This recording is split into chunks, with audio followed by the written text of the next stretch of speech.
This is To Wit, a podcast for women in tech doing life.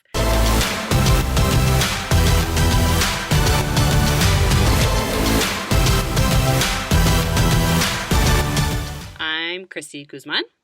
And I'm Melinda Smith. Hey, Christy. Oh, hello, Melinda. How are you today? I am awesome. How are you? I am lovely, and I'm so excited and thankful for all the people who have been listening and tweeting about it and promoting us to friends and other Salesforce loved ones.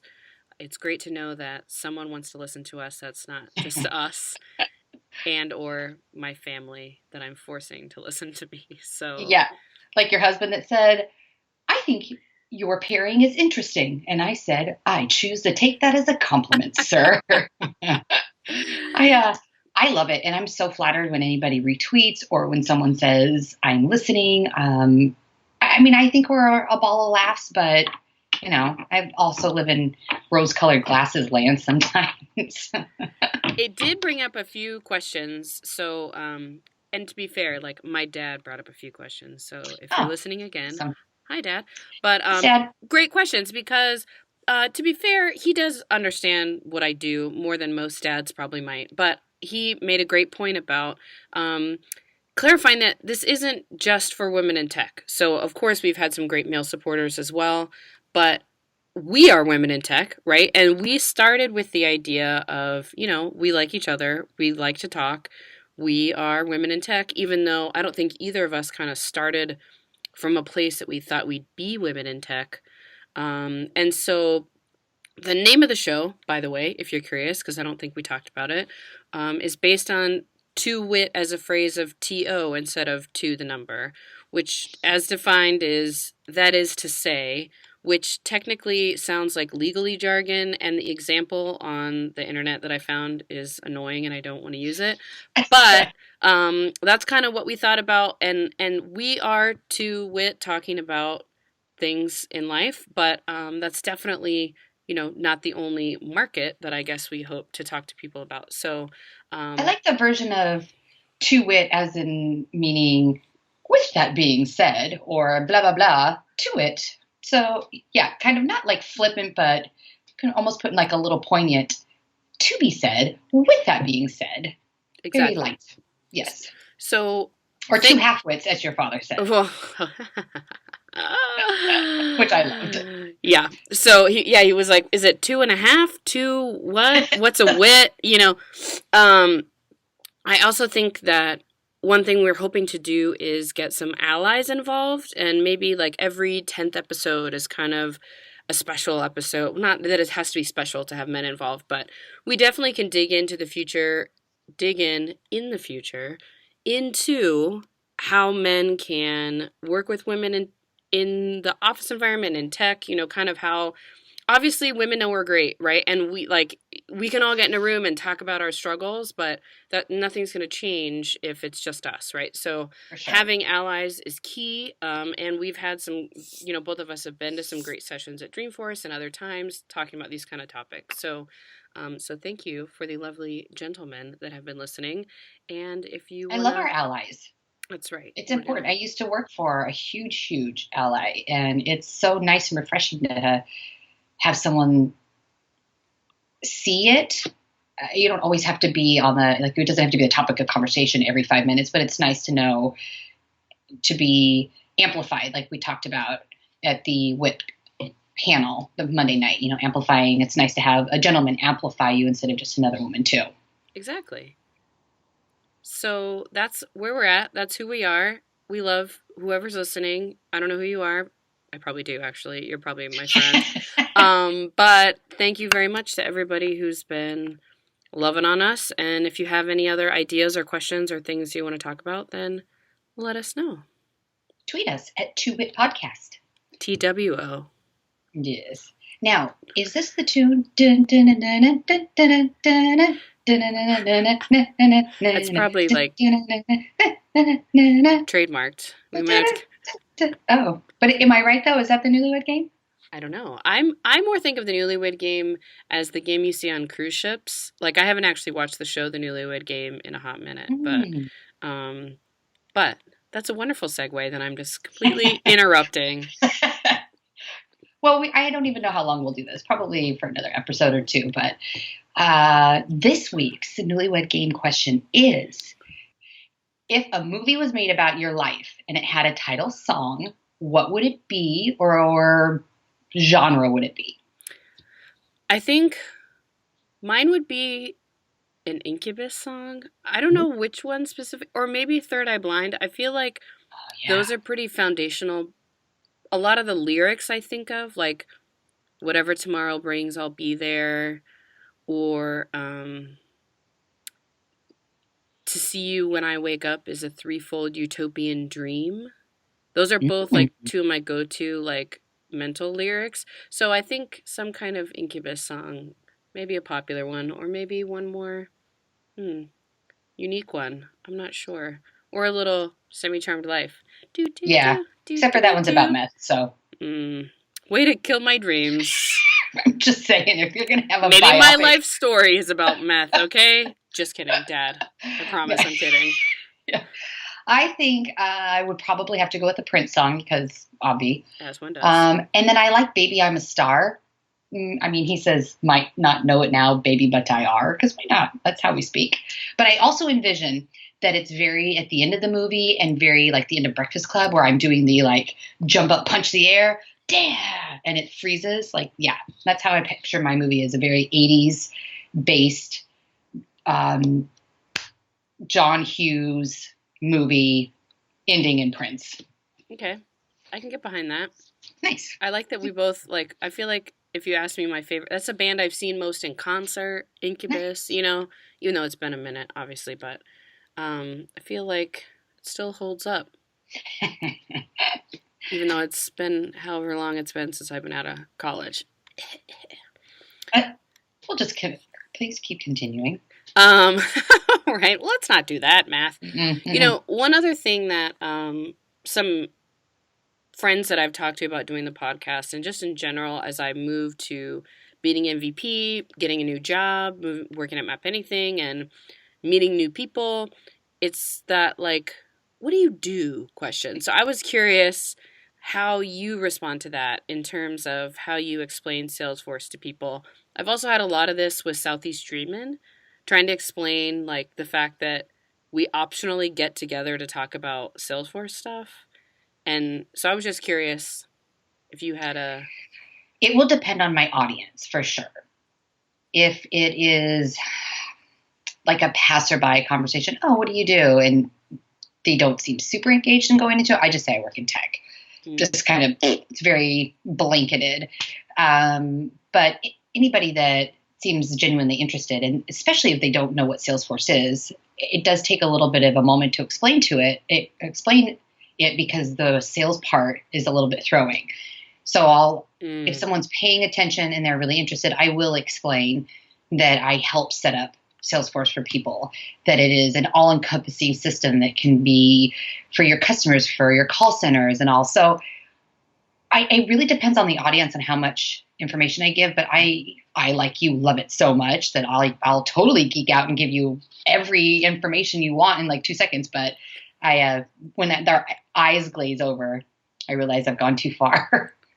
I feel like I've tried to re-engage in terms of like, okay, so what do you do?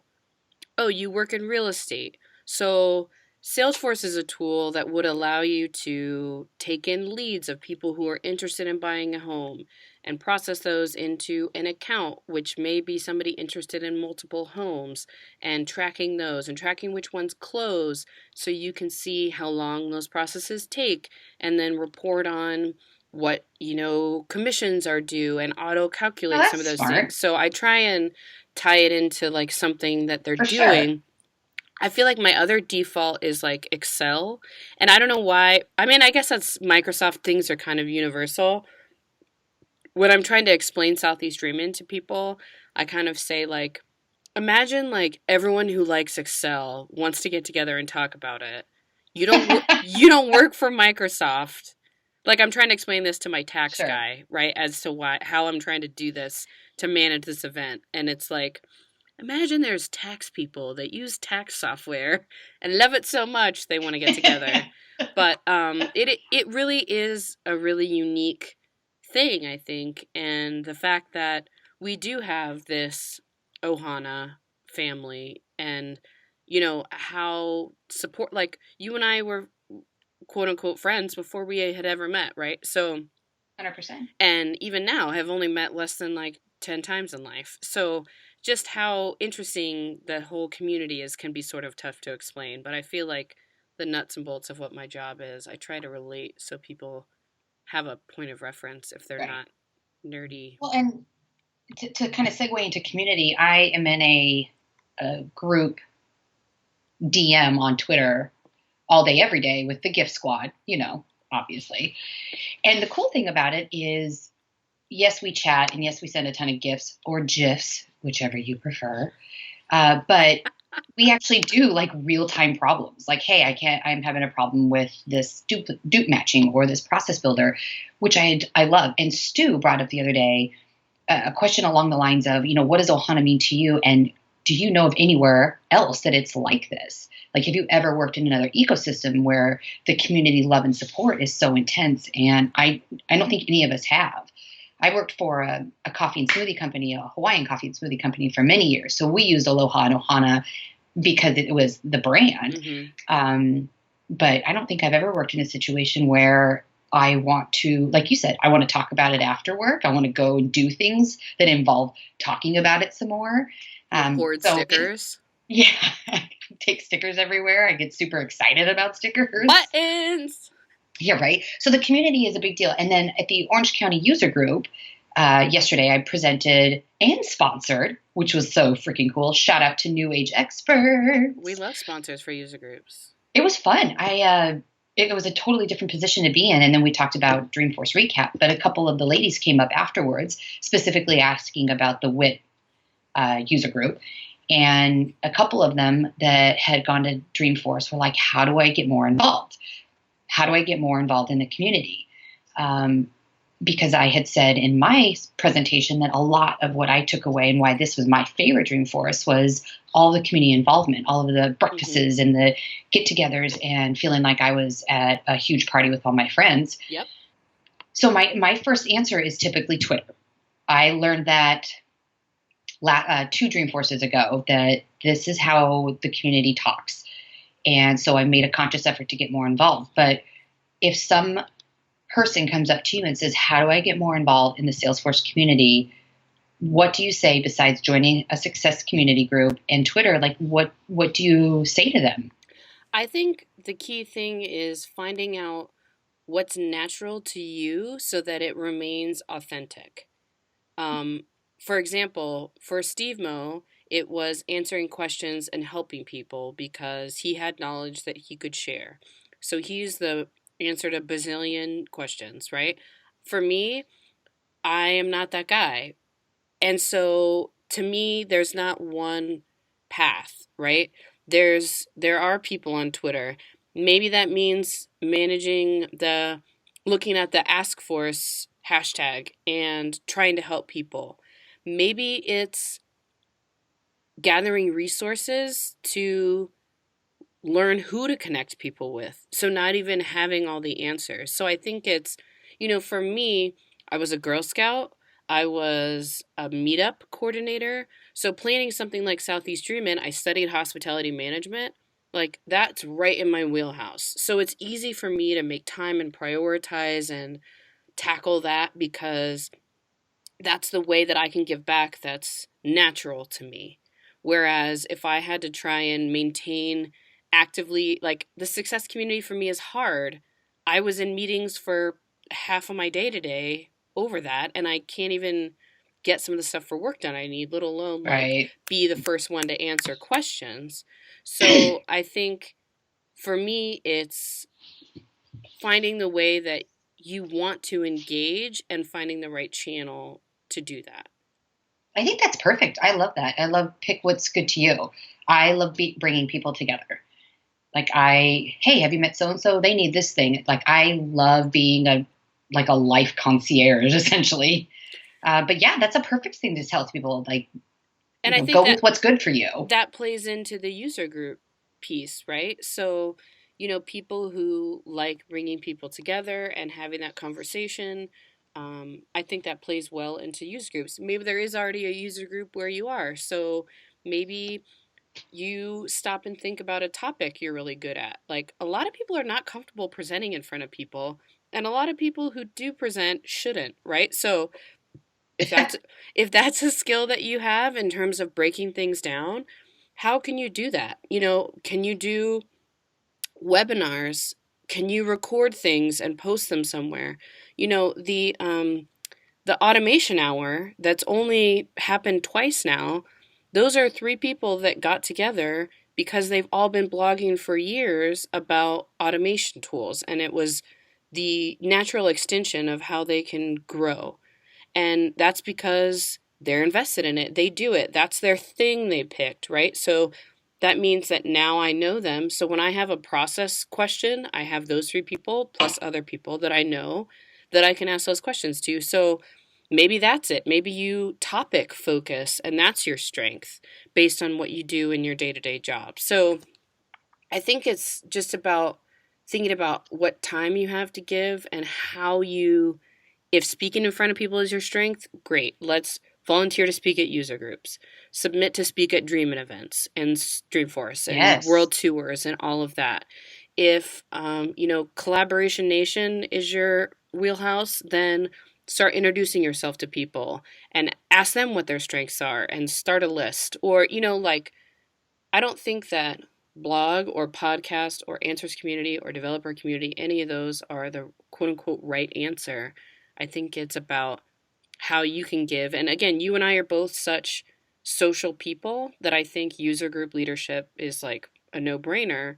Whereas for some people, that's not their wheelhouse. So yeah, they don't get excited about buttons and hats and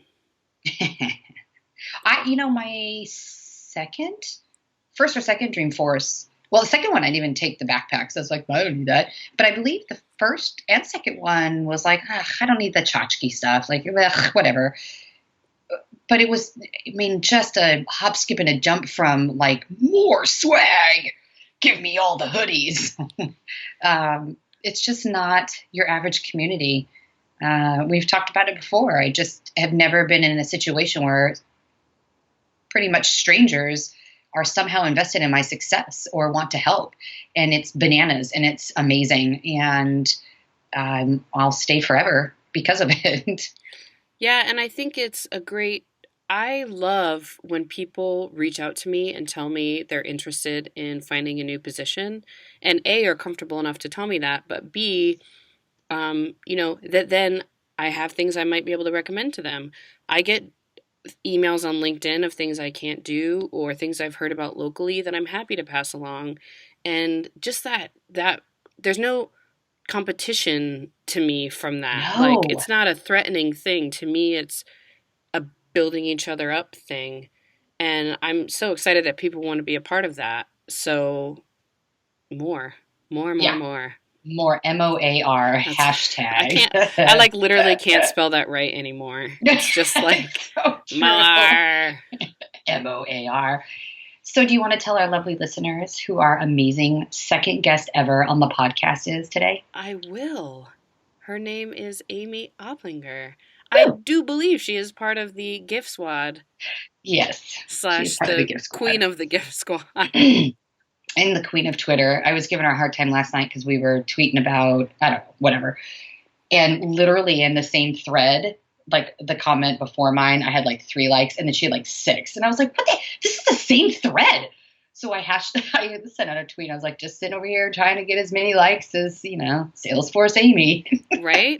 And it's not a company, but it is. The hashtag Week of Amy is a thing. Yeah. So I feel like she is a wonderful story about the community of what we've been talking about. Started in a consulting role only a handful of years ago. Really, she can tell you if she wants to the story of how she made me feel like the most famous person ever at Dreamforce 15 because she wanted to meet me, which was like blew my mind, and has just jumped in with both feet. is earning badges like it's her job, has her kids earning badges, Yeah. is really just a wonderful, vibrant part of the community. And now I think is like a you don't know Amy kind of Yeah, person right. where I would be surprised as opposed to, the opposite at only a handful of years ago. So just because, you've got people like me at 10 years and other people at who knows how many years of using Salesforce, like there's still so many awesome new people coming to, well, new, I guess at this point is not necessarily fair, but coming in to be awesome. Yeah. No, she's awesome. And she's a great supporter of others too. Oh, yeah. Like lift you up and you're doing a great job, or how can I help you, or what can I do? And I was hanging out with her at one point in time at Dreamforce, and someone came up and was like, "Oh my God, Salesforce Amy of Twitter, so nice to meet you." And we were all like, "Yeah." And swear to God, they turned around and looked at me and they were like, "And you are?" I was dying. You're like, "Do you want a sticker for my podcast?" Like, "Hi, I'm Girly Geek SoCal." Oh, you mean Girly Geek Social? Yeah, it will be. Don't you worry. I'm gonna add the I eventually. So, shall we call her? Oh, heck yeah. She's ready for me? Yes. I was just texted.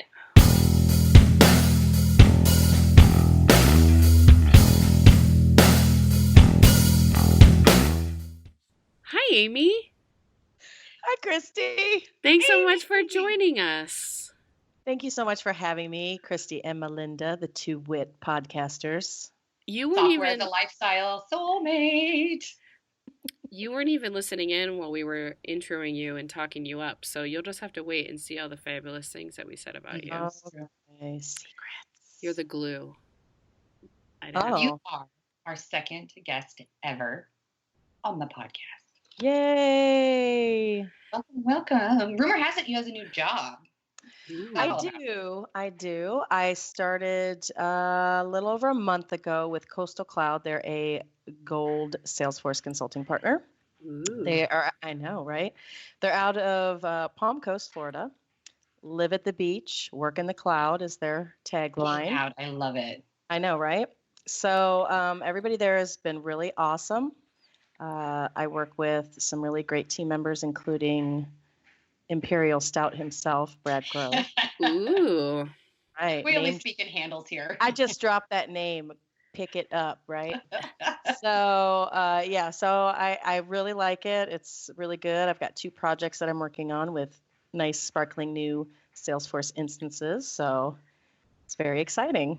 Ooh, I haven't been in I just deployed a change set today, man, with no problems. I was so excited. I have not been in like a fresh vanilla org, except for like one of my 500 dev orgs, I guess, but like in a minute. Yeah, there's no Apex in either org. Can you imagine my excitement every day to get in these orgs? It's awesome. And they actually do what they tell you to instead of like, what do you mean that doesn't do the thing when you click that button? Oh, yeah. Custom button. Yeah. It's awesome. Yeah, I love it. So it's good. So yeah, I'm really loving that, and they have a virtual happy hour every Friday, so we all get on the webcam, and some people amazing. Yeah. Even if you're not at the beach, you can still have a toast. Exactly. Yep. That's wonderful. I love that. There's a few things that I associate with you mentally. One of them is Salesforce as a lifestyle, so hashtag SAAL, even though I know that technically Lauren coined the hashtag part, even though it was part of your interview on her blog. I think You're the geek of the week. Hey. GGOTW. Hey, have we all been? We've all been, right? Yeah. Aw. Actually, that's another moment that I felt super famous. Like, somebody wants to blog about me. Like, oh my God, right? Seriously? I think the other thing is Impostor Syndrome. And you mentioned on Twitter that you are revamping your presentation for the Cleveland user group, or Women in Tech group, or everybody. So I think this is a great time to have you on to talk about that, because I know that's something that you are passionate about. So tell us a little bit about your imposter life. Well, yes, I am giving the same talk. I originally gave the talk at Midwest Streaming back in July, and that was my first public speaking experience. It was wonderful. Like ever? I mean, I was in sales, so like every day was public speaking. Gotcha. Like, you know what I mean? Like giving a group talk. That was the first time. Oh my gosh, that's awesome. I didn't know that. Yeah, Sorry. It was my first time, and you were there, Christy.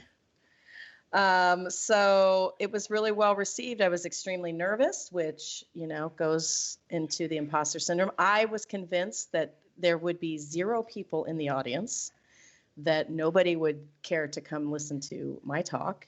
And then when I got there and I saw your face and some other new faces, and then people were coming up to me afterwards, telling me how much they liked it. It was really great to me, but one of the things about imposter syndrome is, even though you get these kudos, even though you get, people telling you that how much they enjoyed it, you yourself somehow have a problem internalizing that and think, oh, they're just saying that because we're at this conference, or they're just saying that because I'm friends with Christy and Melinda and they want to be friends with Christy and Melinda. So yeah, I'm sure that's you know what I mean? So yeah. That's why it was really nice. But I've given the talk immediately after Midwest Streaming. I was contacted by the Chicago user group.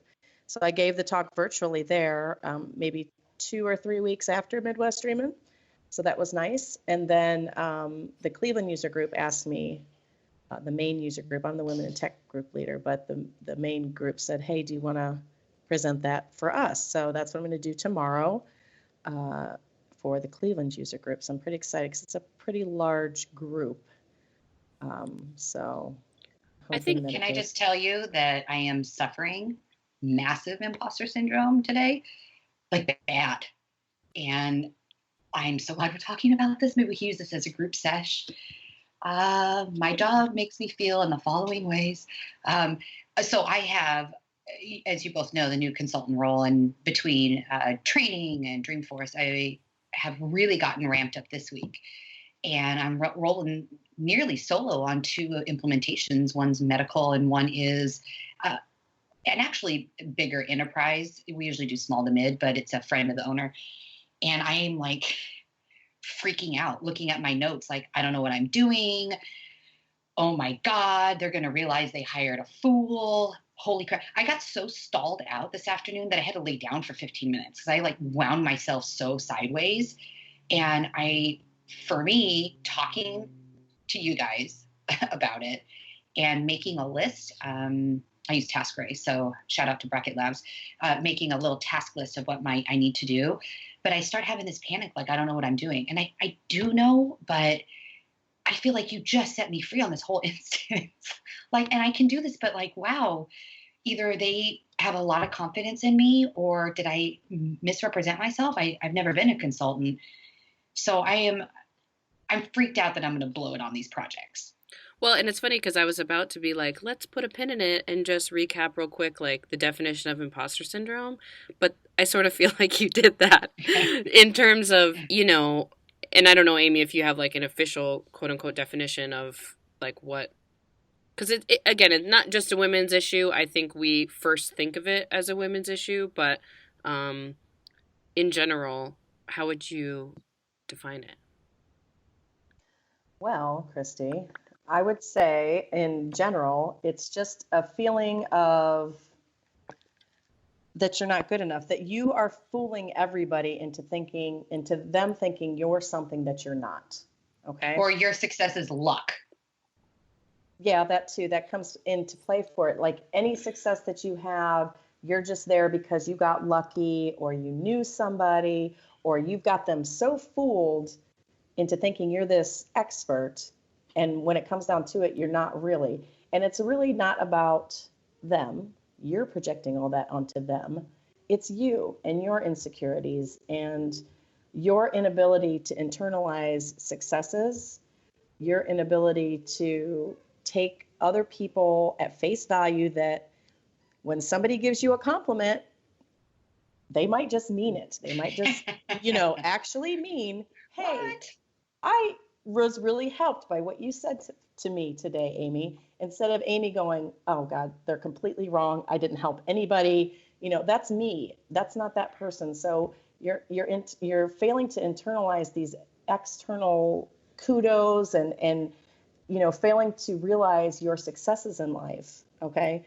And that's something that I think we all have found out in our discussions, in our women in tech groups that we're talking and having conversations with each other right now.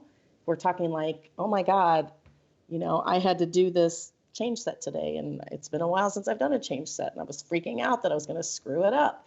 And it deployed, and there were no errors. I was like, oh my God. I texted like 5 people. I'm like, ah! You know what I mean? Like something so simple that I doubted myself on. You know what I mean? So it's like everything. So I completely relate to what you're talking about, Melinda. And in consulting, it's a struggle because this is how it is. You're set free. This is your project.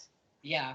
There's no book saying do this and this, and this. It's like, okay, well, I guess I'm going to review my notes again and we're going to try this out. And thank God we have the success community. Thank God we have close friends like we do, a freaking DM group on Twitter that we can post not only hilarious GIFs, but hey, I'm doing this in Salesforce. How do you do this again? And you know what I mean? So, well, and I think it's an ongoing process. I think it can be, when you say like, will they find out I'm a fraud?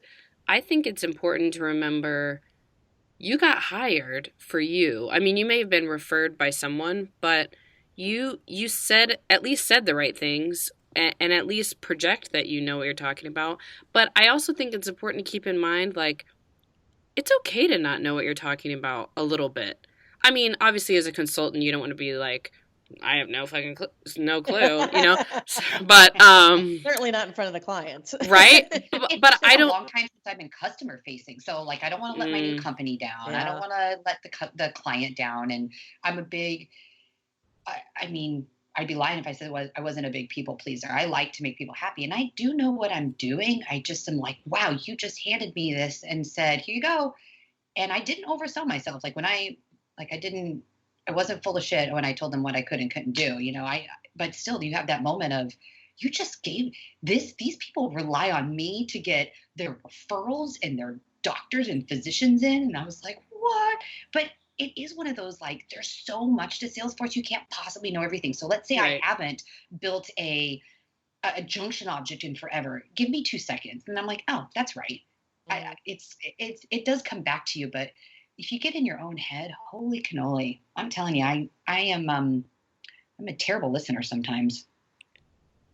Well, I think the funny thing is that was your example, because I literally go and look at the article every single time I build a junction object, because there's something about the related list on the other object, and like how in step 6 of the process, like naming it, I have to think about, like, the article is about a bug on a case, I think, and I have to think like many cases to many bugs, and like this is the words, like, and even like it's been 10 years and I'm literally still doing that, but that's okay. And I think that's the point I was trying to get at is it's okay to not know things, and I think it's about having the confidence, like ironically that it takes confidence to say, let me find out, or I'm pretty sure this, like, in my experience, this is what I think, but let me get back to you. Or especially considering, like, people don't know any better necessarily, especially if you're, that's true. Especially talking brand new setups.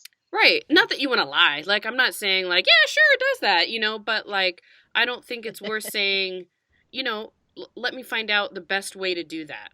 AKA a way, because I don't know, like, because there's also 7 ways to skin the cat in Salesforce too. So that's true. I don't think that's even out of the scope of what I'd say to almost anything, right? I think it's listening and getting the sense of what, I think it's more important to have the skill of digging down to what they really want, instead of like, I need a report for this. Well, what do you really need? Like, do you need, and those kind of skills that I think you either have or figure out that, Amy, are you a drawer or like a lucid charts, or when you build a project, are you visual at all, or do you like list it out at bullet points? Well, I'll tell you, my start into Salesforce land, was at GE. And I was never the foreperson. I was just the consultant, right? The digital tools leader was the person who was the brains behind it all at that time. So I was an excellent note taker, is what I discovered. So I like to write it out. I bought this awesome thing that I use all the time. Not that, Christy. It's a notebook, a dry erase notebook. I've heard of those. Don't you put it in the microwave? So it like. What kind of dry erase notebook are you? Okay, so there's this notebook that you write, and then to like clear it out, you put it in the microwave or something like that, and all the ink goes away. Like an Etch-a-Sketch? What are you talking about? Can you see this? Kinda. Yes. But our listeners cannot see this. It's a graph dry erase notebook, so it's called a wipe book. Wipe book. It's called a wipe book. Like wipe your face drooling dry over erase this pages book. on there. Oh. Yep. So that's what I use. I like that. I love it because I don't have a huge whiteboard, and I love whiteboarding. Yes. So I saw this on Twitter of all places. Of course. And so I use it, to write my thoughts out, how I want to set things up, and I use it that way. Gosh darn it, the binder just broke. Oh, no. I know. It's because I use it all the time. So I use that. So I'm a pretty visual person. I enjoy.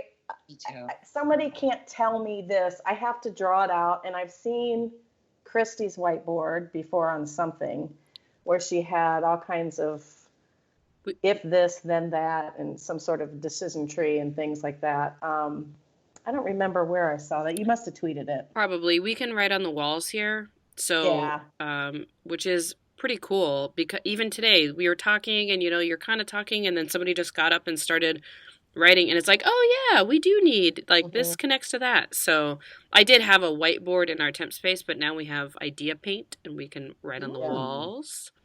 I can write on the walls here. My landlord's been kind of irritated about it, but I think I've done a pretty good job sprucing up the place with some junction object drawings. I feel like that's the start to some kind of movie plot of what movie is that where they finally find his room and there's yarn connecting things and A beautiful I also mind. feel like you just a beautiful mind. Crazy. Well, we already knew you were crazy, but you're the best kind of crazy. No, I'm fun bring to a party crazy, not hiding in the closet with a knife crazy. There's a difference. Not yarn crazy. I roomed with you at Dreamforce. I beg to differ. One time, man, I can't shake it. One time. So one little stabby. So we talked last episode about some of our Dreamforce takeaways. I was curious. This was, I think, your second Dreamforce, right, Amy? Yeah, it was my second, and it was amazing, and it was totally different from the first time. I honestly felt like a celebrity. Yay! Which I was shocked by. So it was lovely. I had a much more relaxed approach to this Dreamforce than the first Dreamforce. My goal this time was not so much session-based. I did have some sessions, but my main priority was community and meeting the people who I wanted to meet and who had reached out to me and said that they wanted to meet me. So that's what I did. That was plus I got to room with Melinda. So that was, that was a party all on its own. It was a polka dot party. It was like, I'm getting up at 6 to work out. Okay, don't wake me up. Please, I had to be there at 6. Deuces. I don't know. I don't know. I just got in an hour ago. I don't care where you're going. At least you were in the right time zone. We at least we had an excuse. Where am I? What? I'm a maniac, an absolute maniac. Well, what would you do differently? So this was awesome. This was your best one so far. I agree. Absolute best one for me because of the community. But is there one or two that either you would do differently or something you didn't like? I would probably, I ran around a little bit too much to people, and I should have had them come to me. me staying one place. Do you know what I mean? Mm-hmm. Every person that contacted me, I was like, oh yeah, I'll meet you here. Oh yeah, I'll meet you here. And there were some people that I didn't get to meet because I was just too tired running back and forth, right? So I would probably do that differently, try to have a little bit more low key meetup sesh, like over dinner with a group of people rather than individual one-on-one type things. Be like the Godfather, come and meet me here. Kiss my ring. Not like that. No, I don't want to come off like that. Oh no, I was excited. I was just excited that people wanted to meet me. Yeah. Oh, I get it. Right. You know I get it. I know. That's why I looked at your camera box. I'm looking at your box now, Christy. Hey now. So I would do that differently. I didn't even get to the expo hall. So there was a lot I didn't get to see. I think a group dinner is a good way to see a bunch of people. And I agree, like the running around sometimes is the breakfast. The breakfast was, I always feel like I'm not being, not genuine, but maybe not giving someone enough of my time. Right, or seeming flippant almost because I'm trying to run and do 15 other things. Yes. So maybe like a group dinner, or every night is a group dinner with a different group so you can spend some quality time. I don't want anyone to feel brushed off. Right. Well, but even then, I mean, hard to coordinate that. And if you get 10 people at dinner, there's somebody you're not sitting next to. Yeah. Unless you can play like musical chairs every 5 minutes and make your waitress real mad. So, I don't think there's always going to be, you're not going to win at Dreamforce. I mean, there's always going to be battle for me was a highlight. Being able to host the lip sync battle, that was like a dream come true for me. I was so excited when I got that email. I couldn't even tell you. Like, as soon as I got the email, I was like shrieking around the house. And then I was like, oh God, am I going to have to perform? And then, oh yeah, God, what am I going to perform? And then, oh God. Oh, come on. Yeah. You got to walk the walk if you're going to ask people to do it. There was no question of what you had your own sparkly glove. There was no question you're Michael Jacksoning. I bought it. I bought it just for lip sync battle. I don't have one of those. Well, you do. You do now. What do you think I do on Friday nights at my house, Christy? I'm just moonwalk, obviously. Obviously. Hopefully, by and then the time threw her hat into the audience like a professional.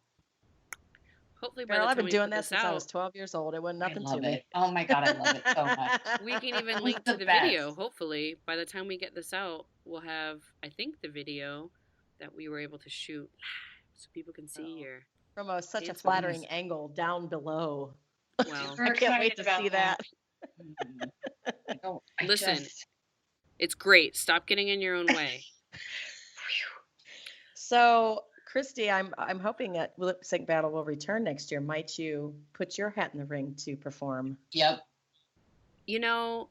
It would be tough to compete against Brian because I assume, listen, I clearly have no shame when it comes to Salesforce photos, free t-shirts, buttons, whatever. So, sure. However, if I have to compete against Brian James and we have like a map anything, like, I don't know. You can't hear me. You're like underwater. Like a robot. Kara. Fix it. Okay, it's better. So say, where did it start going, Fuzzy? Yeah.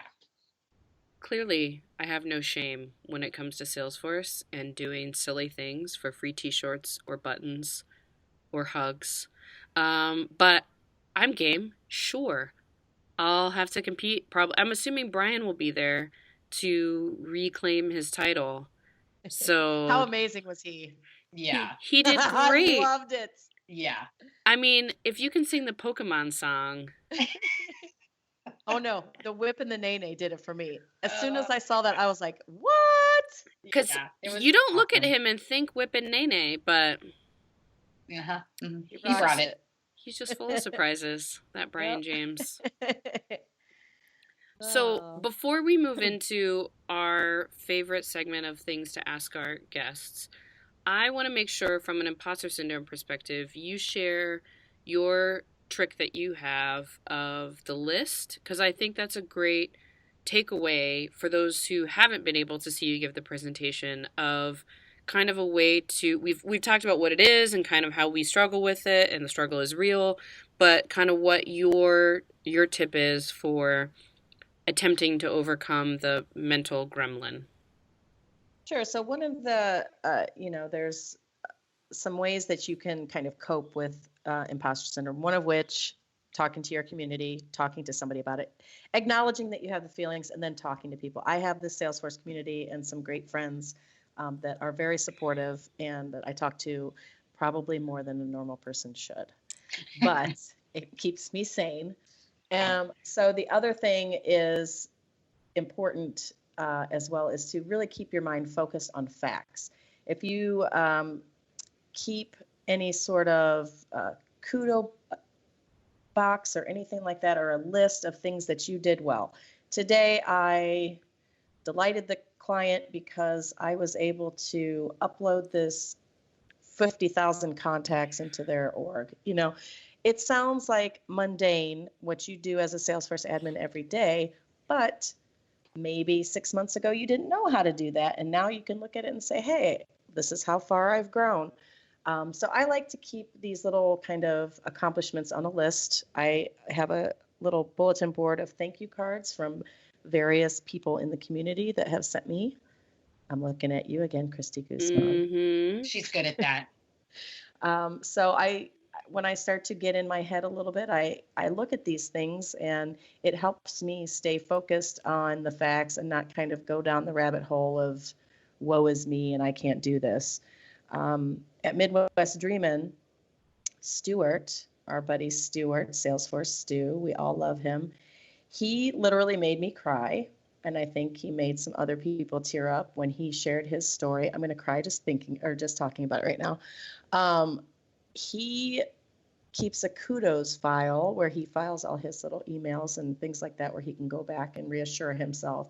So I think that's very important, that you find something, whatever works for you. Melinda, you say you are task oriented and things like that. You make a task list. So keep that task list handy of things that are positive that you can refer to and say, oh, look, this is when I did that, and this is when I did that. Because we do so much every day, all these little tasks, they're going to go by. You're going to forget them. But maybe one day when you have a bad day, you can refer to this list that you've jotted down and say, oh, yeah, I'm a badass.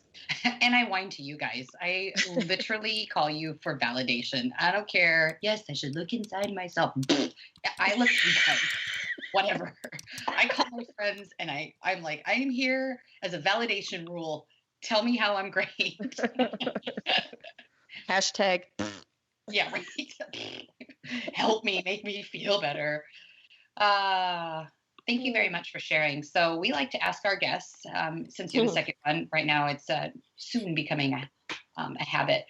I thought it would be fun for you to share, at least what you think, of your biggest Salesforce screw up. Oh, boy.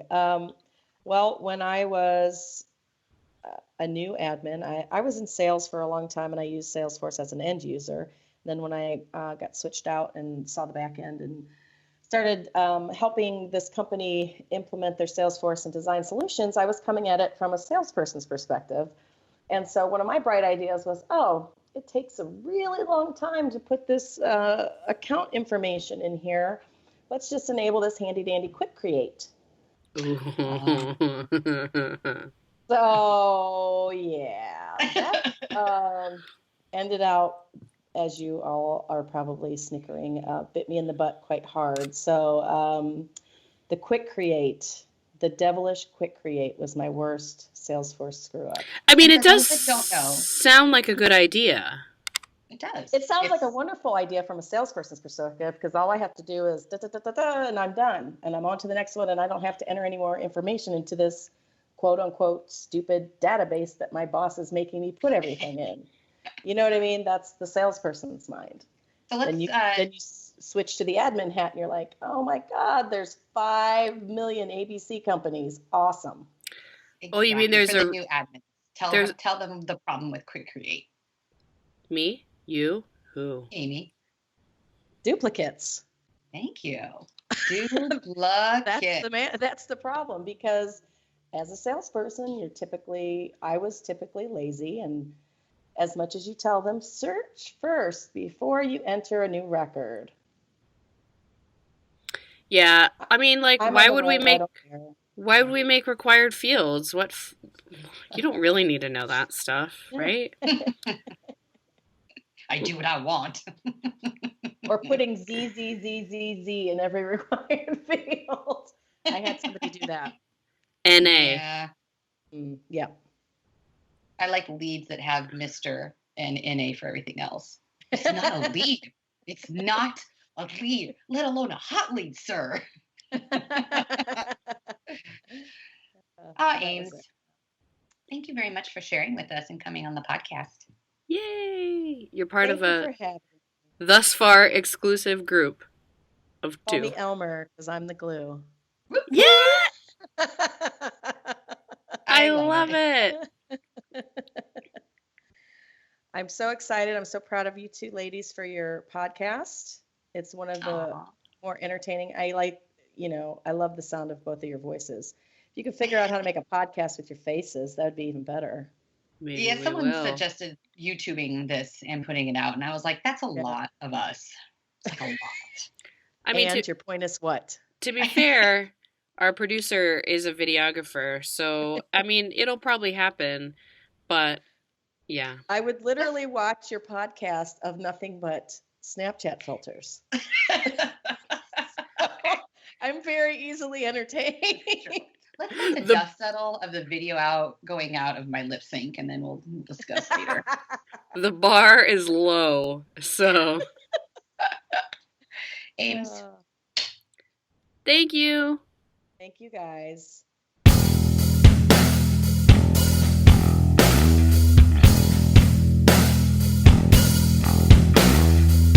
I love talking to Miss Amy Oplinger, Salesforce Amy.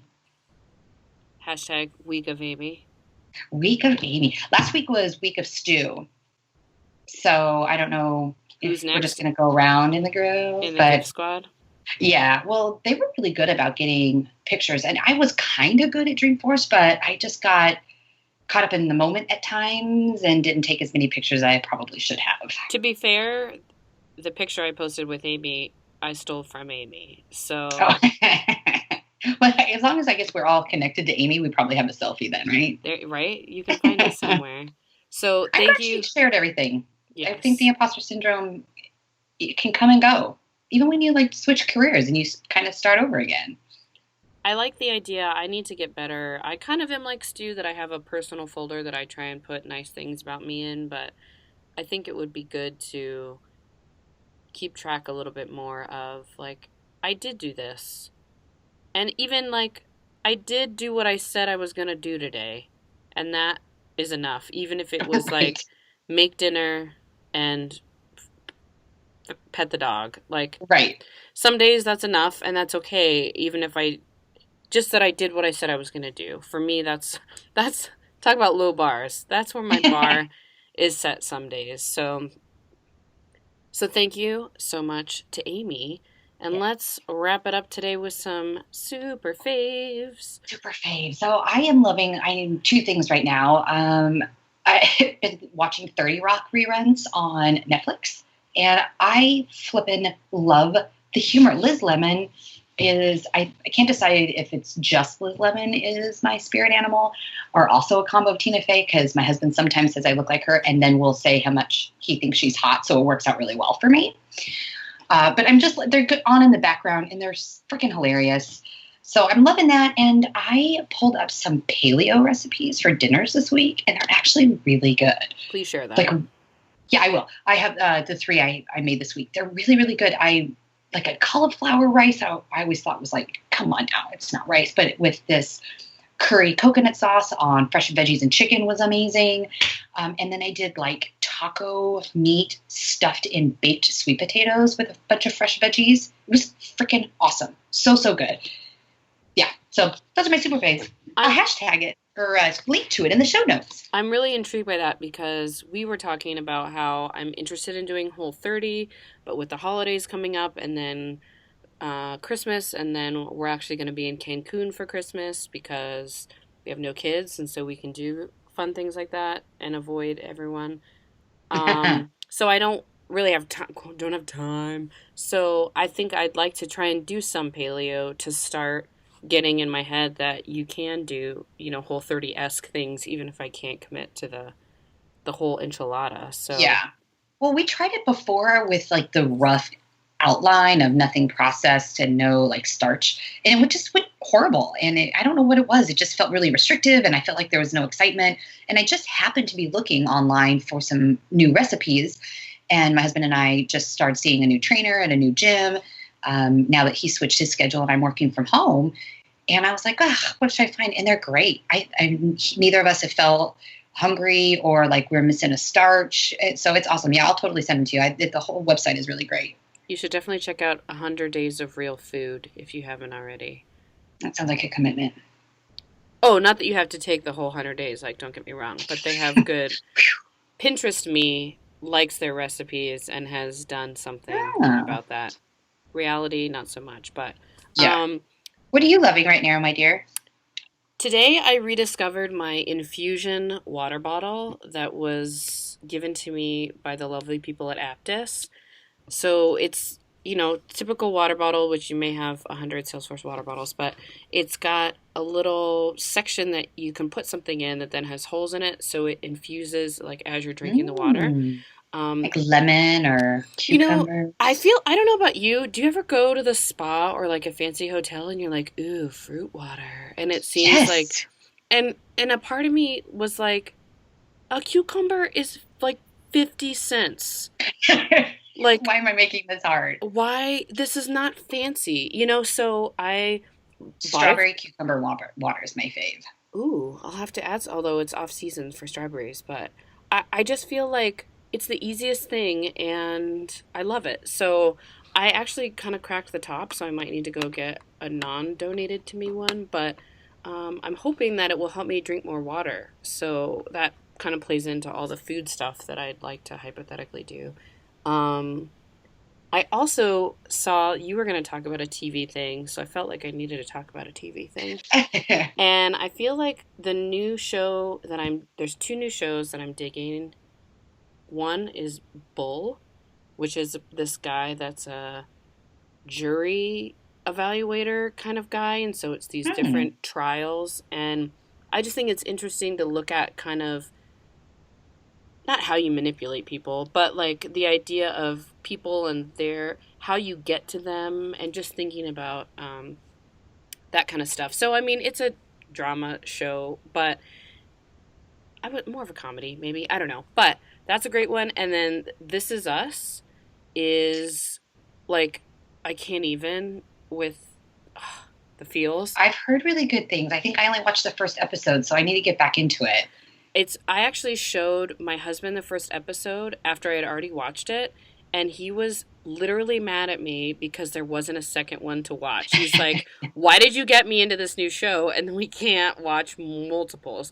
Which is why we haven't watched Westworld yet, because I think we're going to like it, and so we want to like build up a few so that we can like commit to a beginner binge. So I think this is a fun time for TV, although it's also tough to get committed to shows, because then sometimes what if they get canceled, and then what am I talking about? Stop watching so much TV and I'll be fine. So like I love TV. I love TV. I've always loved it. So you're preaching the choir. Bring on the shows. My current thing I would like to check off for myself is that I shouldn't be sitting down to watch TV unless I'm doing laundry. That's my kind of goal right now. Pairing. Ambitious. I feel like pairing, multitasking. According to Gretchen Rubin, one of her tips in the Happiness Project, or her other book that I can't remember the name of, is about pairing. So like you only watch the show while you're exercising, or you only do A when you do B, so that you can kind of pair a fun thing with a not fun thing. And I like it. Laundry is not my fave, but you gotta do what you gotta do. So, thank you all for listening. Woo-hoo! Feel free to follow us on Twitter at 2WitPodcast. Let us Shout out to Kara Walters. Shout out to C Dubbers on Twitter. If there's anything you want us to talk about, if you like us, if you hate us, I'm sure you can review us somewhere. We haven't really gotten too much into that, but we're just excited that people are listening to what we have to say. So thank you to everyone. And hey, stay witty. Stay witty.